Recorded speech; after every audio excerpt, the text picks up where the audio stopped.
tous, mon Steve du temps du Maple et bienvenue dans la présentation du jeu Ella and Something Shiny. C'est un Kickstarter qui est arrivé dernièrement. C'est un jeu qui m'a été prêté par un ami, donc je ne me suis pas procuré. Il n'est pas disponible en magasin présentement. C'est un jeu de Jeffrey CCH de la compagnie Ice Makes. C'est un jeu, dans le fond, de campagne. C'est un story-driven game. Vous incarnez Ella, un petit lapin qui devra... elle découvre une lumière scintillante en haut d'une montagne et elle est intéressée à découvrir les mystères qui en découlent. C'est un jeu de... Chaque partie va durer entre 30 et 45 minutes, surtout autour du 30 minutes, je dirais. C'est un jeu solo. Vous pourrez jouer à deux si vous voulez. Je vous dirais que c'est principalement solo. Pour 8 ans et plus. Et je vous dirais qu'au début, on pense que c'est un jeu pour enfants. Et plus que ça avance, plus qu'on se prend dans l'histoire, plus qu'il arrive des choses peut-être un petit peu moins intéressantes pour les très très jeunes. Donc, prenez-en en compte. Dans le fond, c'est un jeu où est-ce que vous allez, à travers des cartes, découvrir une histoire. Le texte est assez peu présent, mais narratif, mais toutes les actions qui se passent, nous allons avoir une belle histoire. Je vous présente un ensemble un peu de quoi ça a l'air. Je vous dirai pas toutes les règles qu'on y trouve. Je vais vous présenter le début du chapitre 1, dans le fond, parce qu'il est plus intéressant que le chapitre tutoriel. Donc, on se retrouve pour la critique ensuite.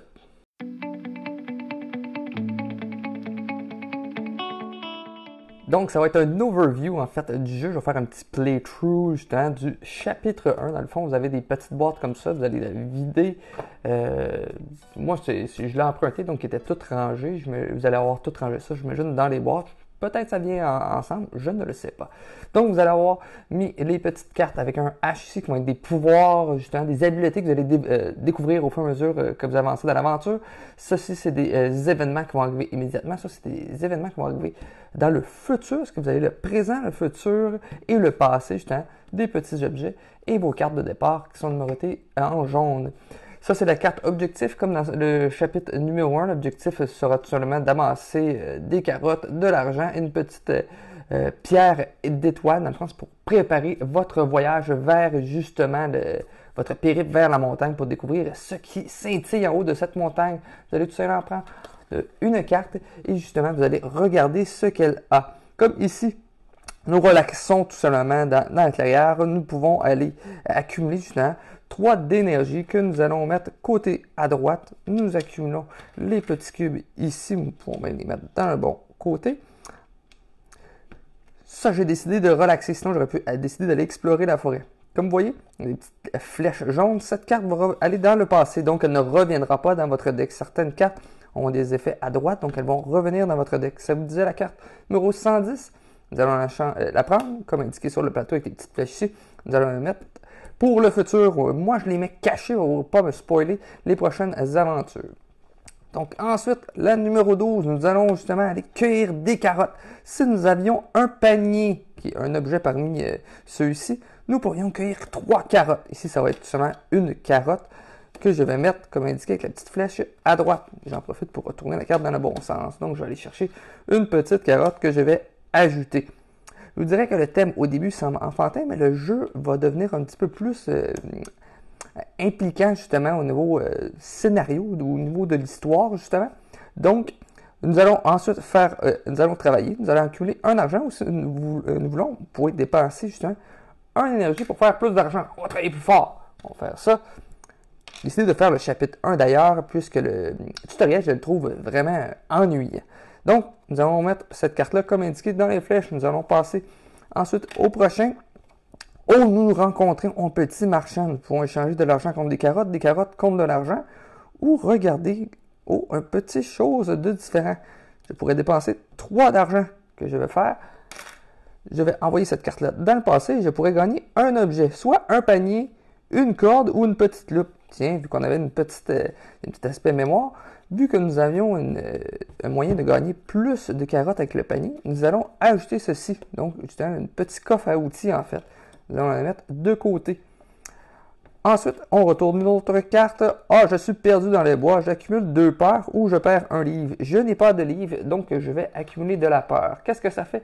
La peur, c'est si vous avez de la peur partout ici et que vous devez en accumuler plus, vous allez perdre des cœurs à la place. Donc, comme si j'avais un livre, justement, je ne me perdrai plus jamais, donc la carte se retrouvera. Donc, on va tout essayer, à tout moment, d'essayer d'avoir un livre pour se débarrasser de cette fameuse carte-là. Ensuite, on retourne à la carte numéro 106. Nous allons jaser avec le fameux arbre qui est notre ami de départ. Nous pouvons gagner 3 carottes ou 1 livre. Tiens, on va faire ceci. On va accumuler 1 livre, justement. On va nous enseigner des skills. On envoie cette carte-là dans le futur. Comme vous voyez, la carte 112 ici, nous ne la verrons jamais. Puisque la carte est défaussée, nous allons mettre la 113 ici. Ensuite, nous prenons encore une nouvelle carte.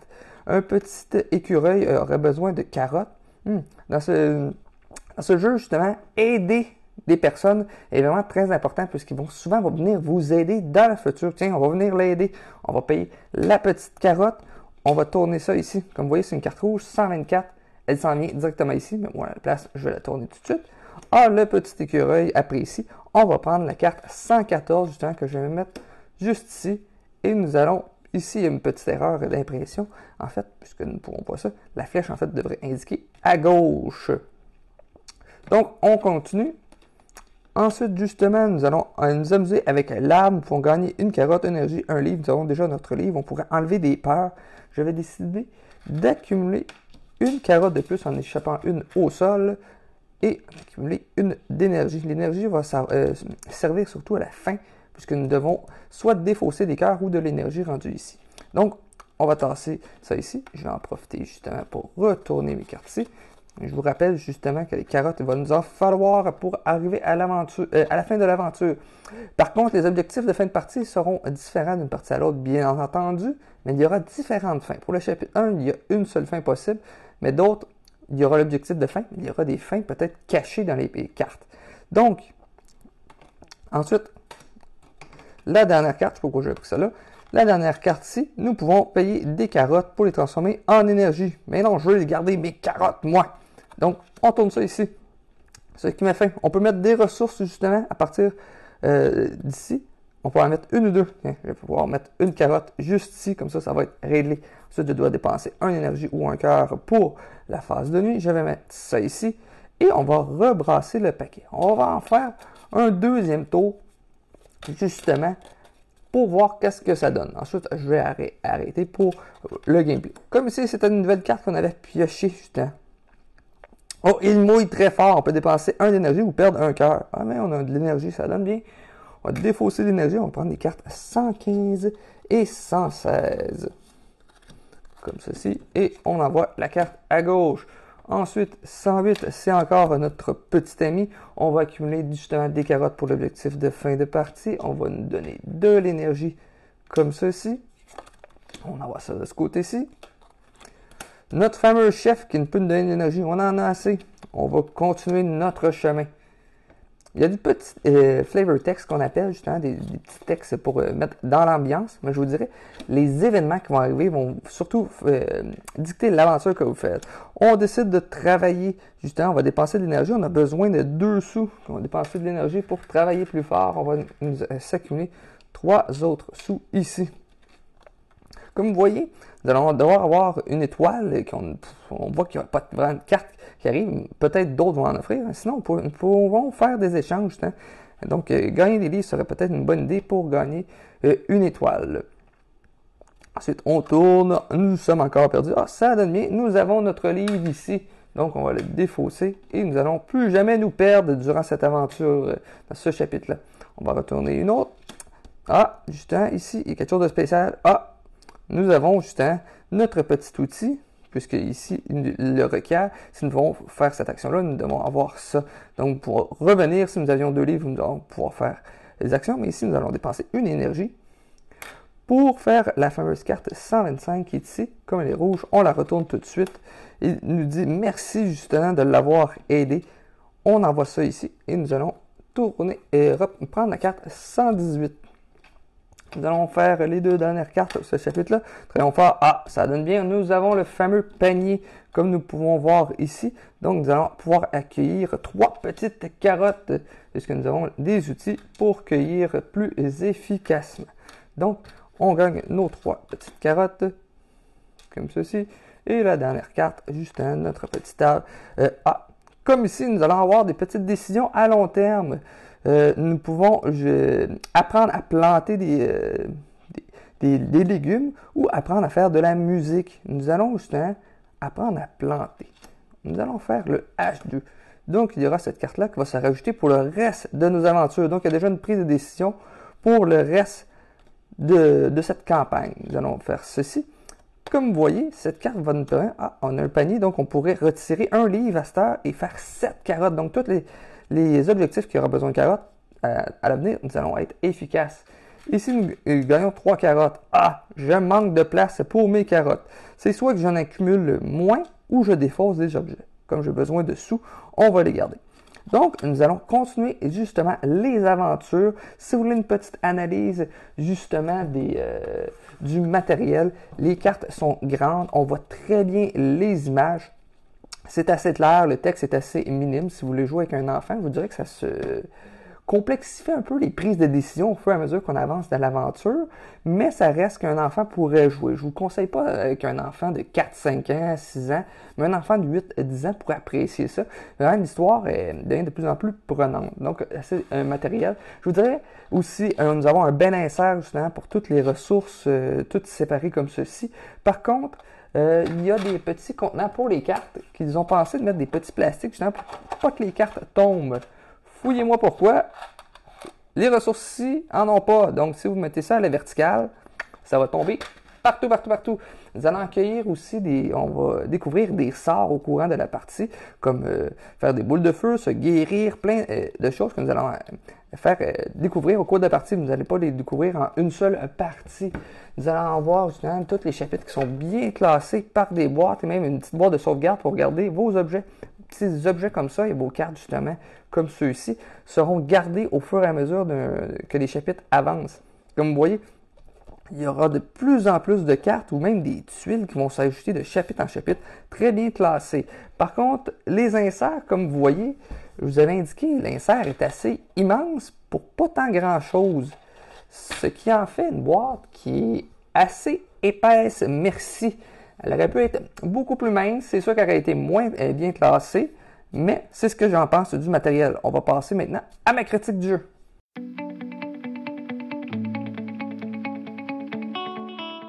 Donc voilà, c'était la présentation de Ella and Something Shiny. Maintenant, nous allons passer à la critique justement de ce que je pense du jeu. Parmi mes fameux critères, il y en a qui seront peut-être changés, surtout le dernier. Donc, le temps de jeu, un jeu solo qui se joue en 30-45 minutes, moi c'est parfait, justement. Ça va être facile à jouer, on va mettre ça facilement en place. Donc, un 30 minutes, je vous dirais peut-être un 35-40 minutes, 40-45 minutes pour certains scénarios. Avec le setup, je vous dirais, ça va tourner autour de ce temps-là. Facilité à jouer, c'est très très simple. Vous prenez une carte, vous avez plusieurs actions disponibles. Certaines actions ne peuvent pas être faites si vous n'avez pas tel objet. Le livre de règlement est vraiment très très bien fait. C'est un jeu justement où est-ce que vous allez...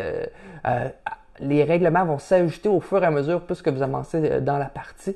Donc, c'est tout n'est pas pitché dans votre bouche dès le départ. Il y a peut-être la petite notion qui est un petit peu, qui n'est pas trop parlée, je trouve, dans le livre, c'est des petites cartes H, des habiletés que vous développez. N'est pas dit où est-ce que vous les mettez au setup, je vous dirais. Vous mettez ça en arrière tout simplement.